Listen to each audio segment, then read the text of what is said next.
모든 교양은 남 얘기죠. 안 물어봐도 알려주는 남 얘기 아날람 54회 방송 시작하겠습니다. 문화평론가 이동규 대표님. 안녕하세요. 안녕하세요. 의문의 그녀 시호님. 안녕하세요. 안녕하세요. 저는 작가 홍대선입니다. 저분이 네. 우리 보고 안녕하세요 물어본 다음에 안녕하세요 하게 대꾸 하잖아. 네.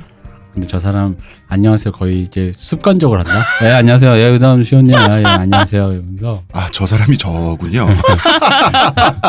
왜 누구 저 또 사람 있어요? 뭐야? 한 스튜디오 직장인들이 안에서 제일 말이죠. 많이 한다는 그 거짓말 1위. 좋은 아침? 약간 이 분위기로. 이게 그 군대 다녀오신 분들 알 거야. 마지막에 말년병년 되면 누나 충성인지 뭐 통일인지 뭐라고 하는 거야. 누나 필승인지 누나. 뭔지. 근데 보통 경례 구호가 두 음절이잖아요. 그러니까 그게 항상 충성, 필승 이런 건데 누나. 제가 나온 부대는 6음절이었어요. 아, 그래요? 응? 단결하면 된다. 그걸 어떻게 해? 그래 나중에 병장들은 단결함다. 함다야 함다. 단결함다. 거의 그런 분위기로 하면서 그러게요. 예. 안녕하세요. 네. 예. 아, 내가 늙어서 인사하는 거에 민감해. 민감하시든지 말든지. 늙은이들이 원래 그래. 사람 인사는 잘해야지 똑바로. 똑바로 눈 쳐다보고 말이야. 응? 큰 목소리로 말이야. 우렁차게. 자, 지난 방송을 들어보시고 여러분들이 좀 이런 내용이 있었나라고 싶은 분들도 있을 거예요. 저희가 이제 좌와 우의 도그마를 어떻게 보면 이분법적인 세계관 있잖아요. 선과 악으로 갈라져 있고 계몽과 비계몽으로 갈라져 있고 깨어있는 시민과 그렇지 못한 시민으로 갈라져 있는 이분법적 세계관에 대해서 저희가 균열을 내는 작업을 했었는데 저희가 이제 사람들의 기대를 배신하는 거를 두려워하지 않을 만큼 용기가 있고 뭐가 있는 사람들은 아니에요. 그런데 왜 듣고자 하는 말, 예상된 말을 반복해서 듣는 것이 청취로서 과연 가치가 있는가라는 생각은 저는 들거든요. 그렇게 해서 기획된 거고요. 이제 불편하고 민감한 쟁점에 대해서 사실 저도 이제 피해가고 싶어 하면서도 왜 성격상 우리가 변태라 가지고 네, 제가요? 아 그래 당신 빼고 진짜 이런 식으로 나오겠다 이거지. 나도 아니야. 그죠? 전 잠시 커피를 마시고 오겠습니다. 머머리 똑소리. 하지마. 그래서 이런 쟁점들을 저희 망으로 불편한 거를 다 긁어 모아가지고 팩트를 가지고 훑어보자. 이렇게 됐습니다. 아니 근데 나 사실 듣고 싶은 말을 듣고 싶은 건 나도 마찬가지야. 난 우리 방송은 내가 듣고 싶은 말이야 이게. 그래서 만드는 거지. 내가 무슨 뭐 사명감이 있어가지고 그렇죠. 여러분들 나도 듣고 싶지 않지만 이것은 밝혀야만 하는 온당한 진실이야 하면서 막 그런 무슨 구국의 뭐 이런 일념으로 하는 게 아니라 맞아요. 이 말씀을 방송이 내가 듣고 싶은 말이라니까. 하고 네. 싶은 말 하는 그 거잖아요. 말씀을 되게 그 중요한 말씀을 해주셨는데 자기가 듣고 싶은 이야기를 재확인하는 것도 즐거움이에요. 그럼요. 근데 그 즐거움은 안도 쪽이라면 아마 이런 종류의 즐거움은 자극 쪽일 거예요. 파괴지 그게 자극이잖아. 내가 아는 거가 파괴당하는 뭐라고? 386이 그런 사람들이라고? 아수라가 여기 있죠. 예, 산업화 세대의 퍼스트맨 에픽사가는 유신 특집의 연장선으로 저희가 계획을 했었던 거죠, 대표님. 네. 예, 유신만으로는 이 한국인, 대한민국에 사는 현대인들을 모두 설명할 수가 없으니까 그래서 이제 기획을 했던 건데요. 그래서 이번 주는 사연풀이를 하지 않고요. 본론으로만 꽉꽉 채워서 이번 주 준비를 해왔습니다. 그런 차원에서 잠깐만 AS를 한번 할게요. 그 팟빵 댓글란에 약간 화가 나신 분이 댓글을 남겨주셨어요. 이분 같은 경우는 뭐 이렇게 어줍지 않은 뭐 주관적인 뭐 주장이나 이런 걸 가지고 386도를 이렇게 비아냥해야 되는 거 아니냐 이런 식의 말씀을 해주셨는데 비아냥이라고 느낄 수는 있어요. 근데 그렇게 느끼는 게 나아요. 왜냐하면 우리가 낄낄대고 웃고 우리도 다 똑같은 인간으로서 그런 인간의 약점에 대해서 조롱하는 방식으로 이걸 진행하지 않고 준엄하게 당신들은 틀렸어 고쳐라라고 얘기를 하잖아요. 그게 진짜 꼰대질이에요. 그게 어린애를 앞에 세워두고 삿대질 해가면서 윽박 지르는 거거든요. 그런 방식을 저희는 하고 싶지 않고 그다음에 386의 도그마와 허위에 대해서 저희가 많이 이야기를 했었죠. 그런데 그 도그마와 허위는 그때 태어나신 분들이 무슨 잘못된 시대적인 기운에 의해서 잘못 갖고 태어나신 게 아니라 모든 인간의 공통된 현상이에요. 예를 들어서 독립운동할 때 있잖아요. 우리 일제강점기 때. 그때 3.1운동 세대가 있어요. 3.1운동 주축 세대가 그 전 세대를 완전 무시했다고. 그 전에 서재필 박사 같은 분들도 있고 독립운동 선배들도 있잖아요. 그다음에 우리나라가 한일 병합이 이루어지기 전에 의사조약 당하고 나서 안중근 의사께서 이토 히로부미를 쏴 죽이고 이런 여러 가지 일들이 있었잖아요. 그거의 연장선상으로서 3.1운동이 나온 거잖아요. 그런데 그럼 독립운동 하신 분들은 자기네들이 겪었던 것만 보시는 거예요. 그분들도 어쩔 수 없이. 되게 위대하고 우리가 존경해야 되는 분들이잖아요. 그렇다고 해서 그분들이 허위의식에 가득 찬 분들인가? 그건 아니란 말이에요. 그리고 산업화 세대도 마찬가지예요. 산업화 세대들도 그 전에 있었던 여러 가지 세계사적 진보와 독립운동과 3.1운동의 결과로서 농지개혁이 나왔고 그 농지개혁의 혜택을 받은 부모 세대의 희생에 의해서 자기네들이 퍼스트맨이 된 거잖아요. 그런데 산업화 세대 우리가 틀딱이라고 놀리는 분들하고 얘기를 들어보면 자기네들이 나라 다 만들었잖아. 그 전을 인정 안 하죠. 그거는 이 사람들이 다 잘못돼서가 아니라 인간이 본능적으로 갖고 있는 도그마의 차원이 있는 거예요. 근데 뭐 난 도그마는 됐고 네. 저는 오히려 좀 댓글이 신기했지.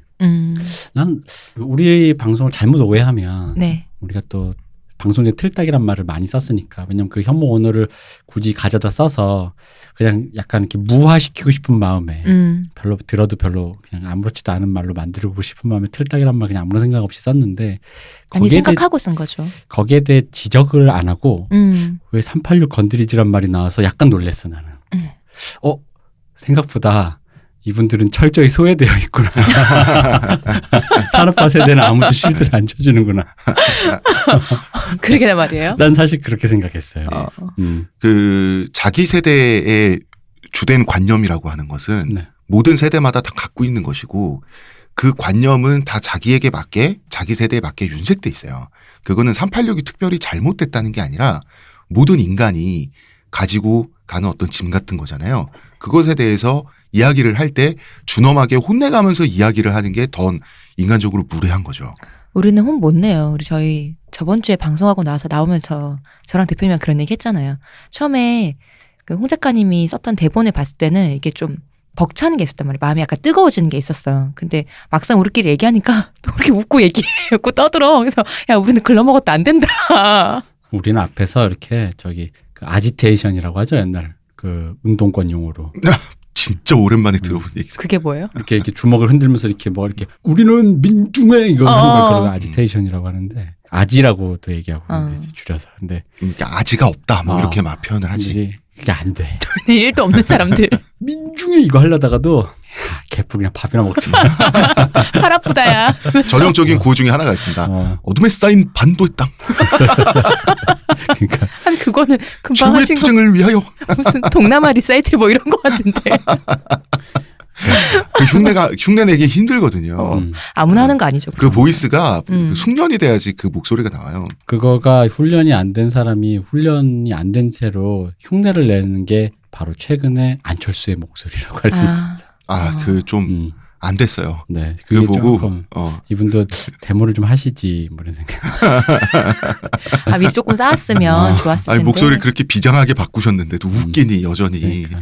갑자기 바꾸셔서 그렇죠. 뭐 갑자기 익숙해지면 해서. 괜찮겠죠. 그러니까. 네. 빅뉴스 시간입니다. 대선 진리교 신도분의 처절한 참회가 하나 있었어요. 뭔가요? 원래 이분은 신도였다가 요새 들어가지고 대표님에게 마음이 자꾸 기운다면서 댓글창에 자기가 참회 기도를 해야겠습니다라고 저한테 어떤 신앙 고백을 해오셨어요. 일종의 죄책감 섞인 간증을 할까요? 그래서 제가 참회 기도를 빡세게 해야 될 것 같다고 지도를 해드렸는데요. 구약에 보면 하나님께서는 자신은 질투하는 신이라고 하신 대목이 있어요. 대선 진리교 교주인 저 역시 관대하기만 한 사람이 아님을 숙지하시고 신도 여러분들은 앞으로 더욱 주의를 필요하겠다. 이런 생각이 구약에 듭니다. 나온 것처럼 너 머리를 받쳐라 이러면서 머리에다 불 지르고 그런 거 아니에요? 근데 주의 안 하면 어쩔 건데요? 주의 안 하면 제가 알아서 할 겁니다. 그러니까 불 지를 거. 뭐 어떡할 건데? 제가 삐지는 수가 있습니다, 여러분. 광고 듣고 오겠습니다. 저한테서 뭐 달라진 거 느껴지지 않나? 뭐요? 아니 그 내 반짝반짝. 머리에서 반짝반짝이 아니라 빽빽. 흑채가 맞다 이거. 흑채는 아닙니다. 그럼 뭐 한방? 사람의 머리카락은 동물의 털이라는 거지. 그래서 동물 세포로 모근을 복원한다는 거지. 어떻게 돼? 가능합니다. 티스템 연구소의 동물줄기세포 배양액은 거짓말을 하지 않습니다. 나 이거 되는 거 보고 진짜 충격받았다니까. 지금 티스템 두피 클렌저와 두피 에센스를 검색해보세요. 과학이 당신의 모발에게 주는 선물, 티스템입니다. 본론으로 한번 들어가 볼까요? 여러분 네. 또 박정희입니다. 그런데 저희가 지난 유신 특집에서 박정희를 다뤘을 때의 주제는 박정희 마음속의 유신이에요. 이때의 주인공은 박정희의 마음이에요. 그런데 그 같은 시기, 같은 내용, 같은 인물이 나오는데 여기서 우리가 중점적으로 보는 것은 박정희를 바라보던 그 사람들의 마음이에요. 네. 이것이 다릅니다. 이것은 전혀 달라요. 박정희는 유신 지사의 차원에서 국가와 스스로를 생각했죠. 이 사람들은 어떻게 보면 애국심도 있고 자기도 잘 먹고 살아야 되고 그다음에 자기네들의 당시 이제 산업화 세대와 그들의 부모들을 얘기하는 겁니다. 이분들의 계급적 배경에 이익에 맞게 누구를 도구로 쓸 것인가에 대해서 박정희라는 인물이 눈에 들어온 거거든요. 이것은 전혀 다릅니다. 그리고 사실은 이분들은 박정희와 자기들이 함께 나라를 세웠다고 믿지만 실제 마음속에 있는 실체는 전혀 달랐어요. 박정희 마음속에 들어가 있었던 거는 유신 지사로서의 어떤 그런 멋과 그런 로망이었다면 이 사람들은 정말 현실의 문제였어요. 우리나라가 잘 먹고 잘 살게 돼서 직업을 가지고 집도 좀 생겨야 되고 부도 증식하고 자식들도 길러야 되는 이런 현실적인 차원의 문제였어요. 그래서 서로가 서로를 바라보는 관념이 완전히 달랐습니다. 그래서 주체가 다릅니다. 시선의 주체가. 근데 이 박정희가 인물은 인물인 게 네. 제가 사실 이 그 편집을 하고 기획을 하는 사람 입장에서 보면은 네. 이 중복되는 거 이런 거 짜증나거든요. 그렇죠. 자꾸 나오면. 짜증나는데 그럼에도 불구하고 이 사람이 그러니까 이런 거죠. 야, 한 2-3시간으로 그렇게 떠들었는데 관통하는 맥은 다 짚었지만 그럼에도 불구하고 더 짚을 게 남아있다라는 면에서 이 사람이 이거는 최장직 교수의 말과 똑같습니다. 중립적인 의미로 거인은 거인이다. 중립적인 의미로. 거의 이 네. 사람이 이제 인물은 인물이다. 할 게 많다. 화수분처럼 뭔가 파낼 게 많다. 정말 슈퍼 아이돌입니다. 진짜로. 뭔가 연습생의 신화부터 시작해서 그렇죠. 데뷔 이후 그의 은퇴 이후까지 뭐가 다 나와. 죽음 이후도 막. 참 이런 사람 드물죠. 드물죠. 네. 이 드문 굉장히 기묘한 인물이잖아요. 게다가 그죠.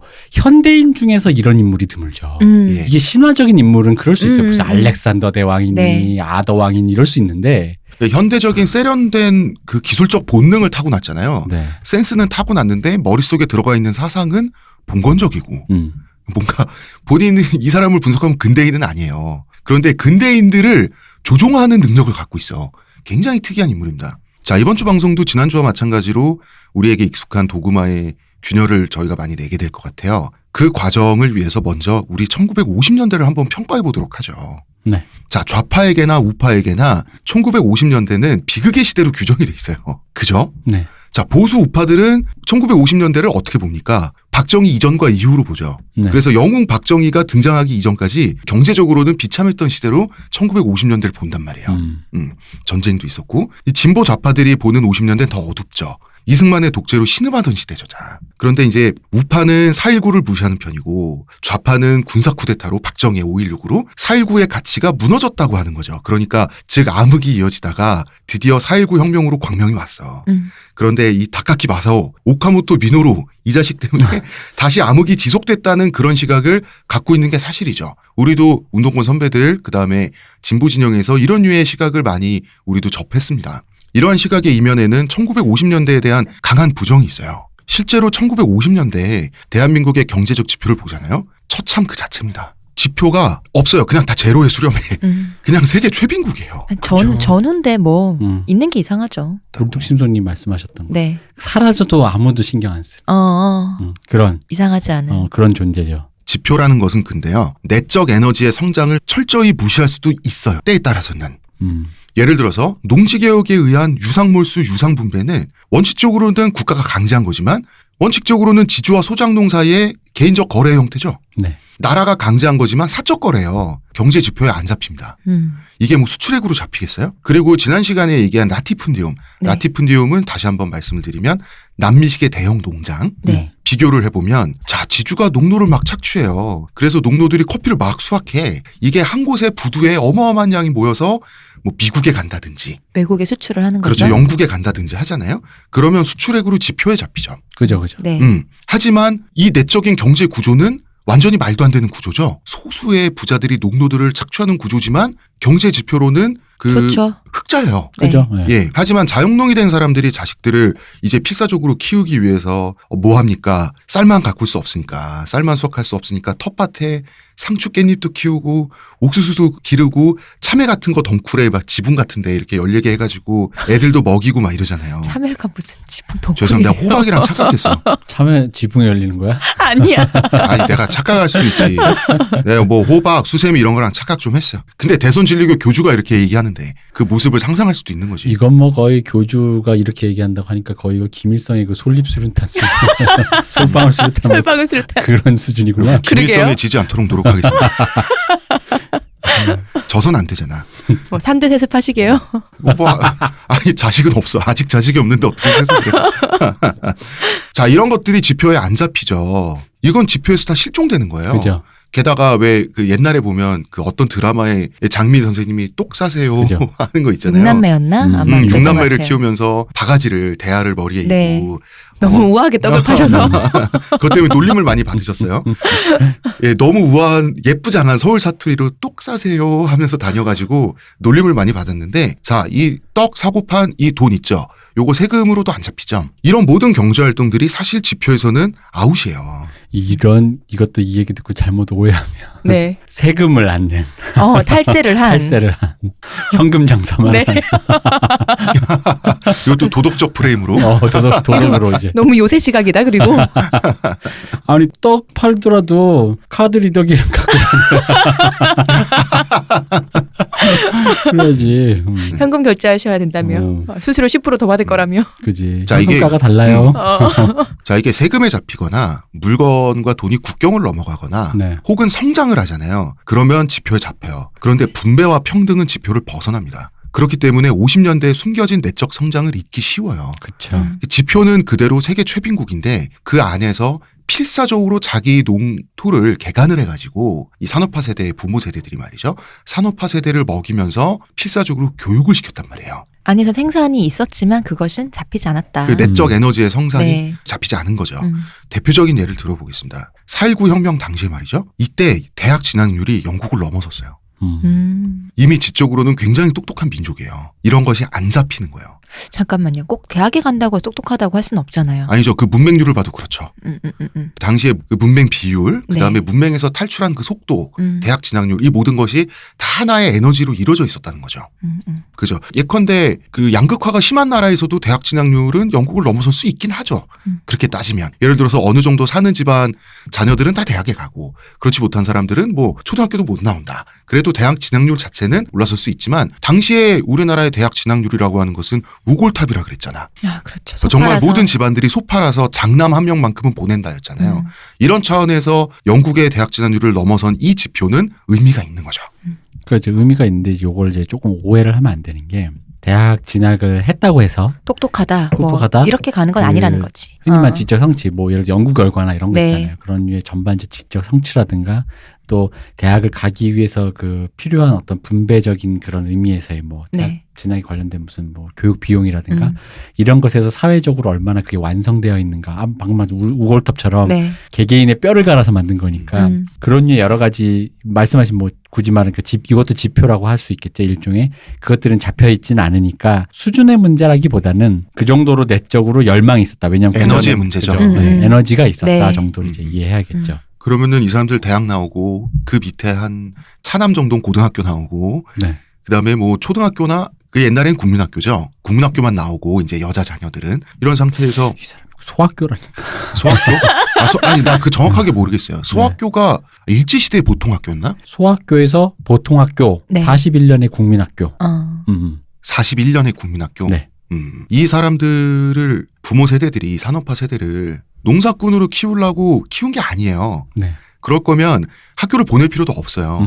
그럼 이 사람들을 받아줄 산업 공간이 필요하다는 이야기를 지난 편에 했잖아요. 네. 산업화는 굉장히 급박했습니다.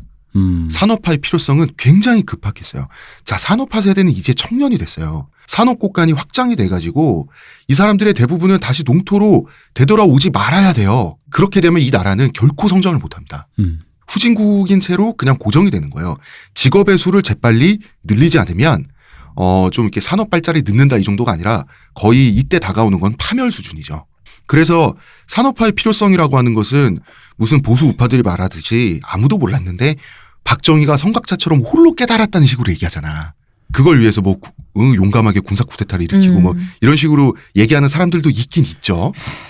자기만 똑똑한 줄 알아. 그러니까 다 알고 다 공부한 사람들 있고 이때는 미승만도 미국에서 공부한 사람이에요. 일반 농민들도 산업화의 필요성이 아주 절박했습니다. 시대적 산업화란 요구였다고. 단어를 못 썼다는 뿐이지. 그치. 다들 알고 있어. 뭔가 지금처럼 우리 80년대 생각하면 90년대 초반에 이제 각자 컴퓨터 한 대씩 집에 있는 거야 라면서 어떤 그 일반인들도 그런 어떤 분위기를 감지하잖아요. 이때도 네. 마찬가지라는 거. 앞으로 뭔가 농사 말고도 뭔가 공장도 짓고 그건 이미 일제시대 때 경험했거든. 공장도 짓고 막 그런 거 해서 자동차도 만들고 막 그런 걸 해야 되지 않겠냐는 이게 자기만 똑똑한 줄 알아. 아무도 모르고 다들 그럼 그 사람들 뭐 일제시대 때 공장에 노동 이렇게 동원되고 강제징용된 사람들은 그 사람들의 경험은 뭔데 그 사람들은 역시 농사가 좋은 것이요 이랬겠냐고. 대표님 말씀하신 게 인물 중심 사관 때문에 그래요. 그러니까. 그 저번에 왜 우리 그 노태우 얘기 저번 시간에 잠깐 했었잖아요. 네. 그 87년 혁명 기껏 해가지고 죽 써서 개줬다. 음. 죽 써서 개준 건 맞지. 그러나 그 노태우 정권이 민주화로 넘어가는 과정 속에서 가장 많은 유의미한 개혁을 한 정권이거든요. 그죠. 그런 것도 있죠. 그럼 네. 그게 노태우의 원래 그 선진적인 마인드예요? 그럴 거면 그 사람을 그 애초에 군사 쿠데타를 왜 합니까? 전도 안 하고 같이. 6.29도 안 했지 그러면. 안 했지. 서울 시내 계엄군 들어가가지고 60인가? 60대 이미 다 죽었지. 다 쏴 죽였지 저기. 그거는 노태우가 자기도 군사 쿠데타 주역이지만 네. 60혁명 이후에 자기가 정권을 잡게 됐으니 역사와 그다음에 국민들에게 반동으로 낙인 찍힐 수 없잖아요. 그럼요. 자기도. 그래서 국민적 요구를 자기가 부응한 거예요. 그래서 죽 써서 개줬지만 이 개도 어떻게 보면 사역견으로서 할 일은 하고 내려와서 결국은 YS한테 보통 개였다. 보통 사람의 시대 그렇게 됐잖아. 그러면은 그 꼬라지는 죽 써서 개줘서 우리가 좀 이렇게 국격은 좀 떨어졌지만 네. 실제로 국민적 의지에 의해서 이 사람으로 하여금 일을 하게 만든 거잖아요. 그러면 이게 개인주의 사관으로 갈 것인가 우리가 민중사관으로 갈 것인가. 전통적 의미의 민중사관 말고 우리 아날람에서 얘기하는 민중적 사관이라고 하는 것은 좀 의미가 다를 수 있다는 거죠. 그러니까 실리적인 의미를 얘기하는 거죠. 어쨌든 공과과가 있으면 그 사람이 이제 어쨌든 그걸 해가지고 그러니까 김영삼이 IMF에서 뭐 이렇게 슬픈 것도 많지만 하나에 없앤 것은 잘한 거잖아요. 그 덕을 보고 있는 것도 마찬가지고. 네. 그때 안 없앴으면 아마 불과 한 달 전에 쿠데타 일어났을지도 모른다고. 금융실명제도 그렇고. 그렇죠.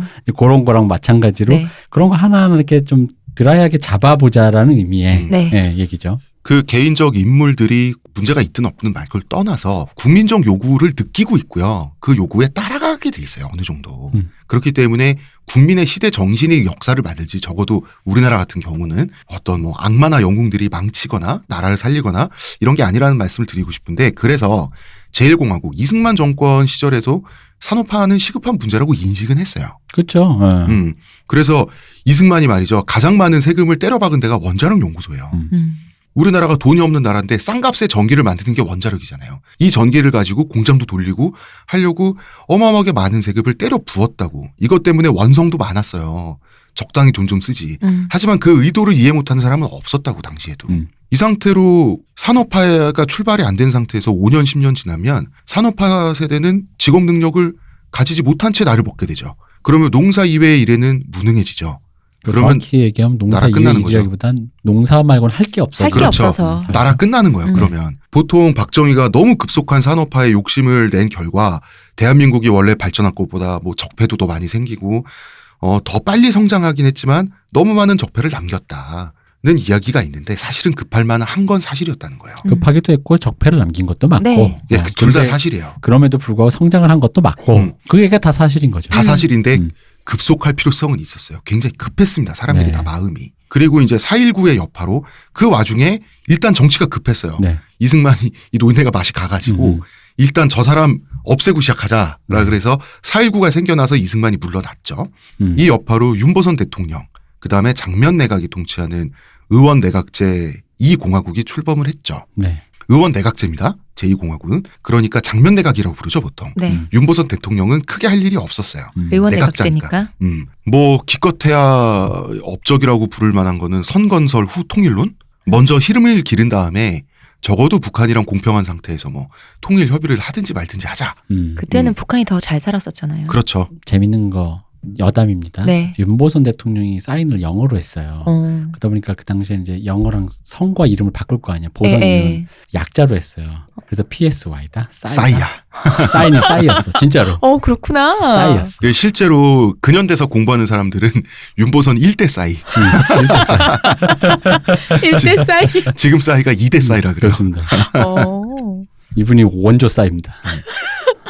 나 영국 유학 갔다 왔다 이거지. 그치.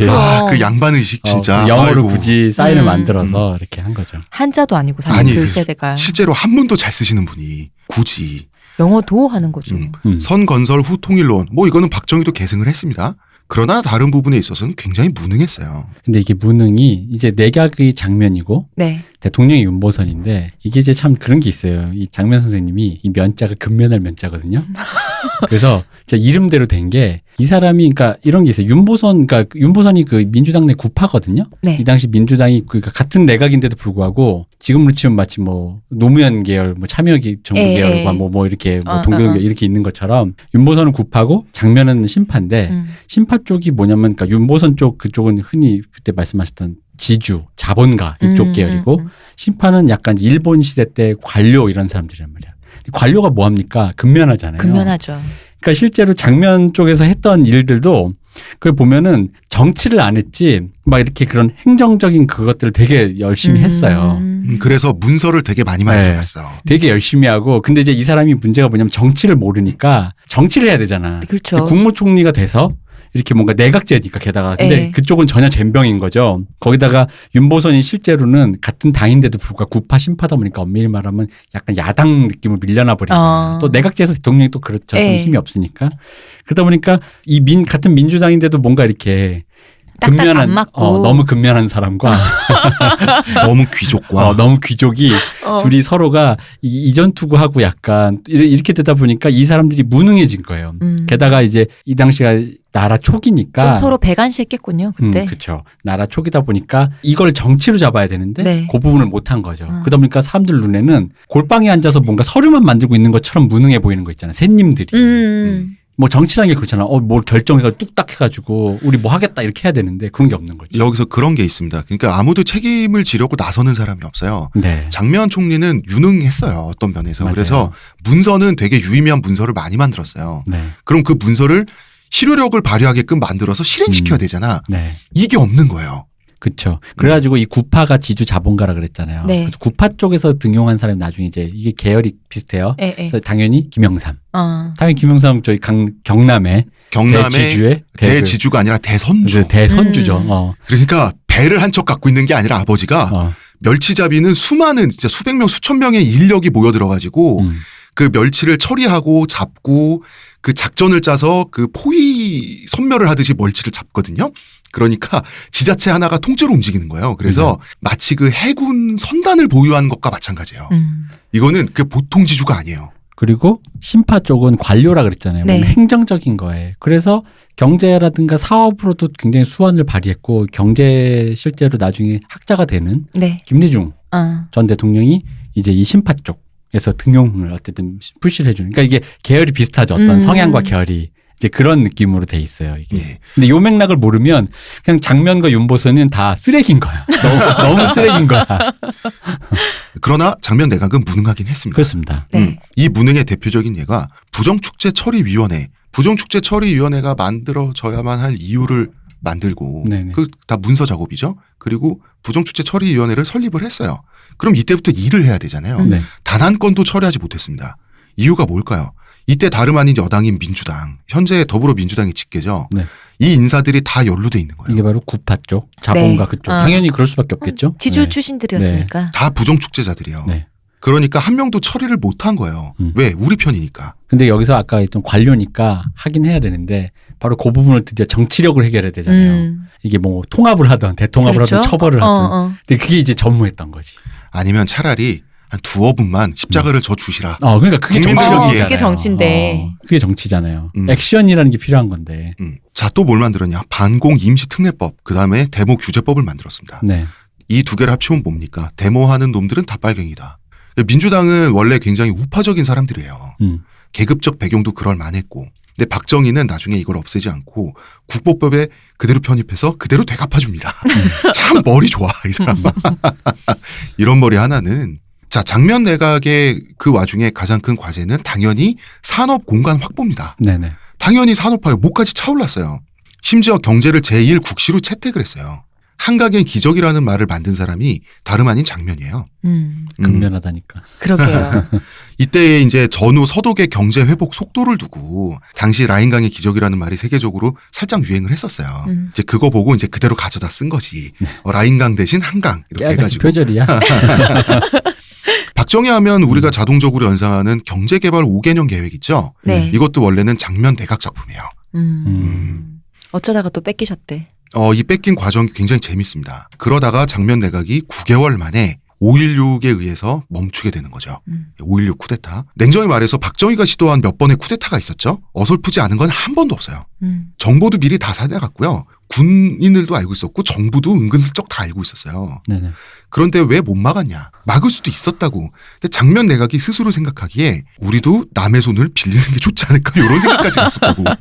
뭘 어떻게 될지 모르겠으니까 아무리 그래도 쿠데타는 아닌 것 같긴 한데 그렇다고 우리가 이 난국을 타개를 할 자신도 없고 9개월 동안 해보니 이런 상태였다고. 전반적으로 이걸 생각해. 리셋 신드롬이라 그래가지고 요즘으로 치면 거의 정신병인 건데 이 당시 사람들은 체제가 무너지고 다시 폐허에서부터 시작하는 게 여러 번 봤잖아요. 네. 전쟁도 해봤고 그러다 보니까 뭔가 그런 거 있죠. 다시 제로로 리셋으로 만들고 싶다라는 생각을 한다라는 거죠. 근데 이게 사실 우리 맨날 우리 방송에서 제일 많이 하는 말이 민주주의 고구마다 그러잖아요. 절차라는 게 필요하고. 근데 이제 이때 당시 사람들의 생각이라는 게 리셋하고 싶다. 근데 바로 그 리셋의 열망을 쿠데타가 채워준 거죠. 뭐가 안 되면 답답하니까. 그죠.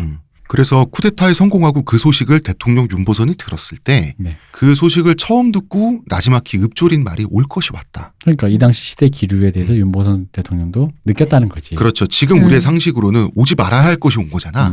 올 것이 왔다라고 이야기를 했다는 거죠. 그리고 미국의 진압 권고를 거절한 것도 윤보선 대통령이에요. 국민들은 대체로 심지어 우호적이거나 중립적이었어요. 네. 그리고 장준하 선생. 이 좌파의 네. 그 사상적 스승 중에 하나죠. 우리나라 네. 진보 좌파 독립운동 계열에. 이 장준하 선생께서 사상계에 1961년 6월호 권도원이 유명하죠. 읽어보겠습니다. 절정에 달한 국정이 물란 고지러한 부패, 마비 상태에 빠진 사회적 기강 등 누란의 위기에서 민족적 활로를 타개하기 위해서 최후 수단으로 일어난 것이 다름 아닌 5.16 군사혁명이다.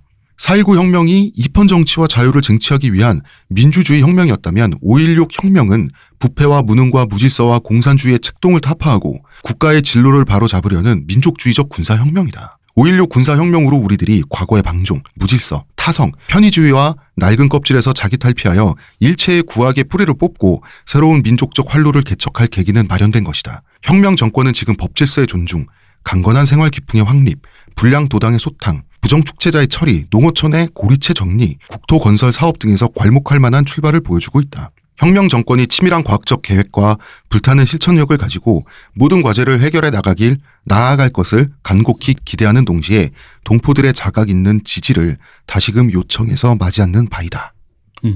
엄청난 찬사를 해주시고 계시죠. 그래도 깨알같이 장준하 선생님 그래도 역시 지식인인 게 맞는 게 네. 이거 끝에 그런 얘기도 있어요. 혁명가 완수하고 최단 시일 내에 양심적인 정치인에게 정권을 이양하라라고 딱 주문을 했어. 그러긴 했지. 네. 그러니까 딱 경고는 한 거야. 잘한 거 알겠는데 이제 단디하라고 이런 거지.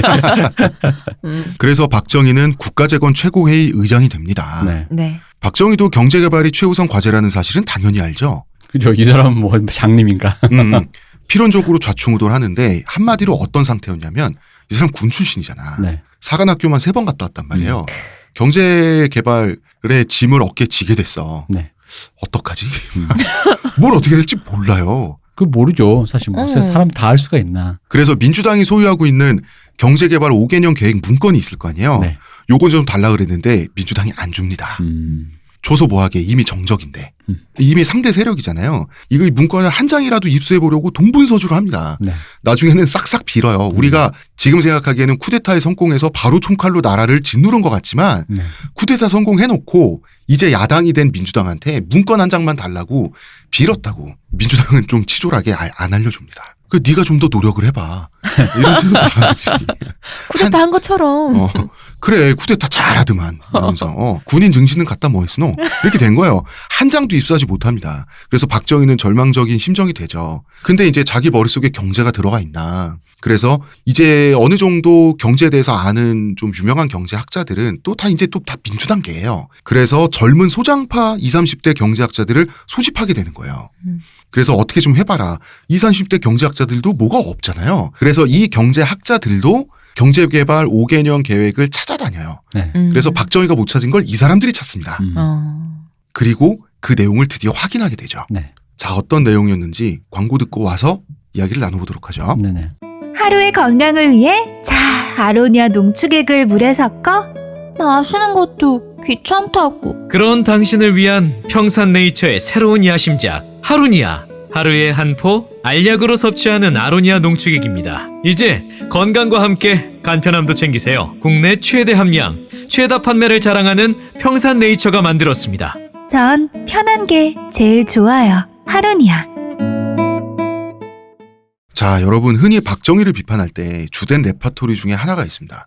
그게 뭐냐면 이 사람의 경제개발 신화는 환상이다. 네. 결국 장면 정부의 5개년 계획을 이어받은 것에 불과하지 않냐는 주장이 있죠. 가장 전형적인 논리 중에 하나입니다. 근데 이 계획만으로는 그러니까 뭐뭐 해보자. 구체적인 디테일은 없더라도 그건 이승만 정부 자유당 시절에도 있었어요. 그건 누구나 다 공유하고 있던 거예요, 사실은. 계획이나 아이디어를 가지고 있다고 해서 그게 뭔가 성공으로 이어지진 않거든요. 그럼요. 이것이 진보 진영의 대표적인 도구마예요. 네. 박정희와 박정희가 픽업한 소장파 경제학자들 말이죠. 네. 드디어 진짜 안 보여주던 얼마나 귀한 거길래 5개년 계획을 드디어 펼쳐보게 되고 대체 이건 뭐란 말인가. 5개년 비기. 비법 전수. 예. 자, 그거를 읽어보고 어이가 털리죠. 네, 레시피를 빨리 설명해 주세요. 예, 원안을 폐기 처분해버렸습니다. 자, 어떤 내용이냐면 첫 번째, 외국의 원조로 농어촌을 지원한다. 이게 경제 개발입니까? 서울에 가서 서울대 가겠다. 그 정도 수준입니다. 네. 두 번째, 탄광 등의 원자재 사업. 교과서를 사겠다. 이게 단순 자원 개발이죠. 네. 그리고 우리나라가 원자재가 많은 나라입니까? 네. 세 번째, 생필품 등 수입 대체 산업화. 서울대 나와서 취직하겠다. 즉 경공업 중소기업 위주로죠. 미국이 권고한 그대로에 불과해요. 이건 뭐냐면 비누나 치약 정도는 니들이 만들어 쓰라는 수준이에요. 옷이랑 신발도 만들어 팔고 지금 필리핀이 아직도 이러고 있죠. 네. 그리고 나중에 더 깊게 얘기를 하겠지만 이따가 대만이 이 노선으로 갔죠. 그렇죠. 그 결과 대만 경제는 일본 대기업 그다음에 미국 대기업에 완전히 종속돼 있죠. 일본과 미국 대기업에 싼 맛에 하청을 주지 않으면 망해요.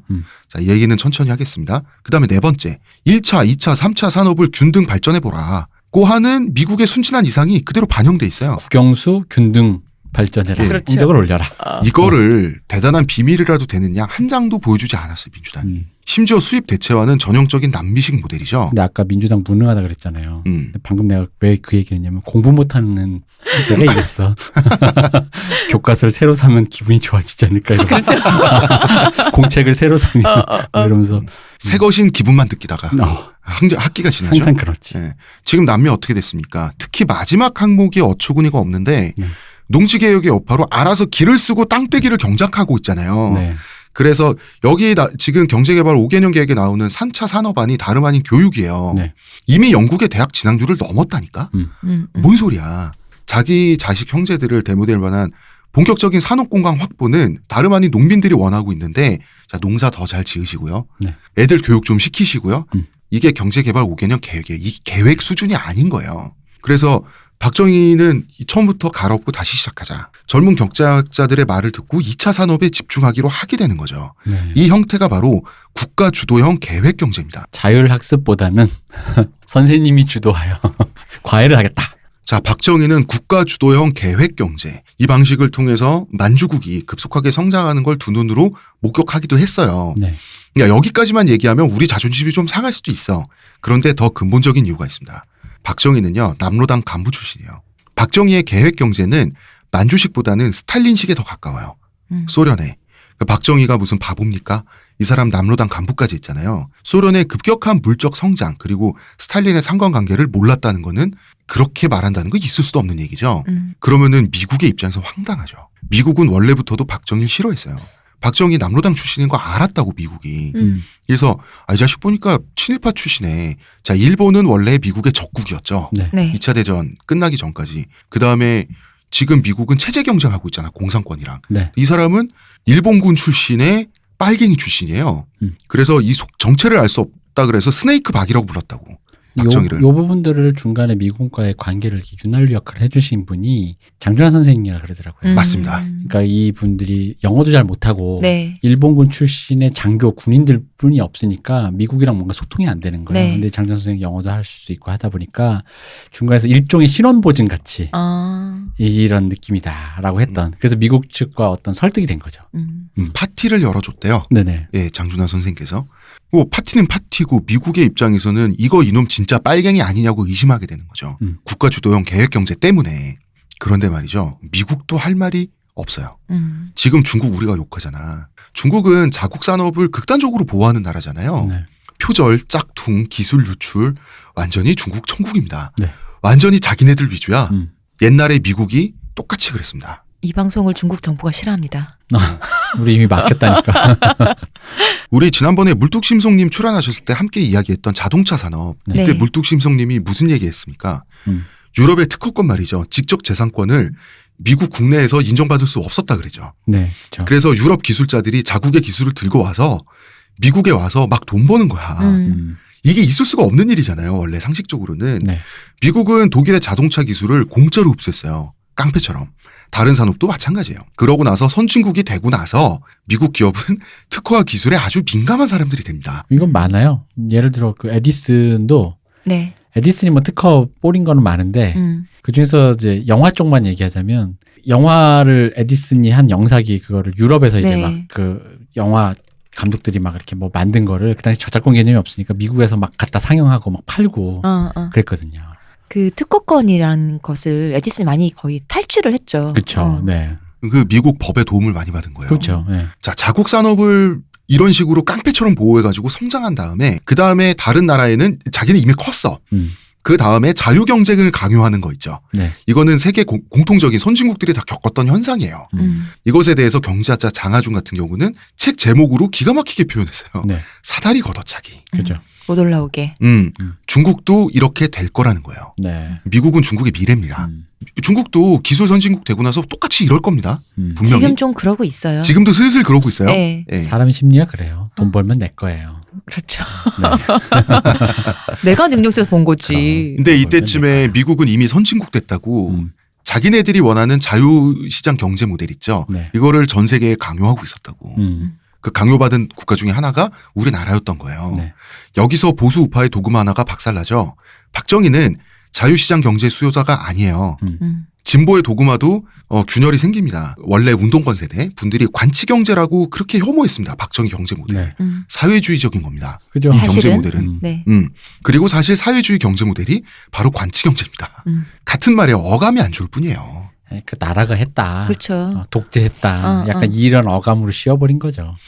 현재 우리가 삼인주의 국가라고 불리는 복지 선진국들 있죠. 네. 이 복지 선진국들의 기업 정책 있죠. 네. 기업 정책 독재적이에요. 그러니까 나라가 관리 안에서 구멍을 파고들어서 기업이 어떤 짓을 하고 그게 관리를 했을 때 어떤 식으로 하는지는 참여정부 시절의 까르푸가 네. 잘 보여주죠. 프랑스에서는 그런 기업인데 기업이 한국에 와서는 해도 되니까. 얄짤없으니까 전형적입니다. 까르푸를 모델로 한 게 푸르미. 그렇죠. 푸르미, 송곳. 송곳이라는 작품에 나오는 그 푸르미. 바로 그 얘기죠. 프랑스 회사. 네. 그래서 장하준은 독재 정권의 사악한 유산이라는 표현을 쓰시는데요. 이분은 네. 좌우의 족보가 꼬여버렸어요. 그렇죠. 어느 쪽도 진실을 못 봐요. 그 박정희가 지금 보수적 관념의 아버지로 지금 추앙받고 있죠. 네. 예, 보수 진영에서. 그렇죠. 그다음에 이 사람의 존재의 의의를 경제에 두고 있잖아. 이 사람의 후예들이. 네. 이 사람의 경제 정책 모델은 사회주의적이라고요. 네. 그러니까 우리나라의 진보는 박정희 안티테제가 되다 보니까 박정희의 경제 모델에 반대로 하는 게 진보적인 경제 모델인 걸로 그냥 인식이 돼버리다 보니 참여정권 시절에 급속한 신자유주의의 팽창이라고 하는 것이 이 좌우의 족보가 꼬인 현상에 맞물려 있는 거예요. 그것도 있고 미국식 자유주의의 이렇게 무분별한 수용 같은 것도 좀 있는 거죠. 일단은 나라가 뭔가 고나리질 하는 것이 뭔가 내 자유를 이렇게 억압하는 것처럼 자유주의를 시장경제 자유와 좀 구분해서 생각을 해야 혼용해서. 되는데 그냥 같이 이렇게 생각해버린 거죠. 경제가 국부라는 사실을 좀 망각할 수도 있는 거죠. 경제는 국부, 모두의 것인데 네. 어쨌든 박정희는 이런 걸 생각한 거예요. 막대한 기술과 자본을 투입시키는 거예요. 네네. 한 공간에. 네. 그게 뭡니까? 대기업이죠. 그렇죠. 대기업 위주의 성장 정책을 짜게 되는 거예요. 왜냐하면 그래야 양질의 일자리를 폭발적으로 생성할 수가 있죠. 중소기업은 양질의 일자리가 막 생겨나진 않아요. 대기업이 폭발적으로 생성해낼 수 있는 거예요. 그러면 이 농토가 뱉어내는 청년들 있죠. 이것을 빨리빨리 흡수해서 빨리빨리 중산층으로 성장시킨다는 야심을 갖게 되는 거예요. 즉 중산층을 인위적으로 만들어내겠다. 이 발상 자체가 굉장히 사민주의적이죠. 네.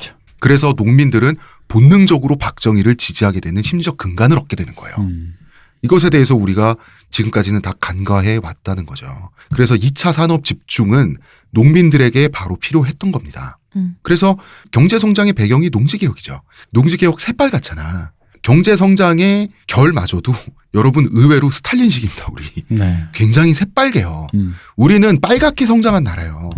대한민국이 지금 이렇게 잘 먹고 잘 사는 나라가 된 비결 자체가 빨간 유전자에 있다는 거를 장하준 선생이 말씀하신 대로 좌우에 족보가 꼬였다 보니까 네. 우도 좌도 잘 몰라. 이것에 대해서 우리가 조명할 필요가 있다는 겁니다. 그래서 박정희 아니면 다 굶어 죽었다라고 말하는 시골 어른들 말은 그 말대로 틀렸지만 거기에 일말의 진실이 없지는 않아요. 문제는 지금 봐봐요. 이승만, 반공, 보수, 친미, 박정희, 자본주의, 자유시장 경제 이런 것들이 한 카테고리에 있는 관념들이잖아. 네. 근데 박정희는 오직 결과주의자죠. 그러다 보니까 이제 자기 신념이 없잖아. 그러니까 족보가 나중에 꼬이든 말든 이 사람 관심 바뀌긴 하지. 그죠. 신념이 있어야 실리적인데도 불구하고 외면하는 어떤 그 인간의 약간의 그 뭐랄까 모순적인 행동이 네. 나올 텐데 그 이 사람은 오히려 실리에 추구하다 보니까 다 갖다 쓸 수 있는 거죠. 신념을 추구하는 사람이 입장에서 보기엔 모순적인 행동을 하는 거죠. 그러니까 이 사람에게 사실 모순은 없는데 이 사람의 결과 위주의 어떤 그런 게 중요하다 보니까 그래서 국민들이 바본가? 국민들도 5.16의 쿠데타라는 걸 알고 있었어요. 그렇지만 민주주의를 잃었다고 땅을 치고 울고 그러지 않았어요. 안 왔죠. 왜냐면 이 사람이 그래가지고 군사, 그러니까 자기 소장에 그걸 네. 달고 그냥 나라의 그건 모르겠는데 본인이 군인을 관두고 대통령 후보로 나와서 선거로 됐잖아. 네. 그러니까 절차는 다 지켰다고요. 근데 누가 쿠데타는 땅을 했을지언정. 누가 땅을 치겠어요. 그리고 그래서 어쨌든 간 본인이 성과를 냈잖아요. 그런 거에 대해서 사람들이 그 당시 사람들이 바보여서 멍청해서 민주주의라는 걸 제대로 몰라서 우매하여. 그거는 좀 아니라는 거죠. 굉장히 실리적인 그 뭐라고 해야 돼요? 그러니까 자기 이득에 기반한 투표 행위를 했다.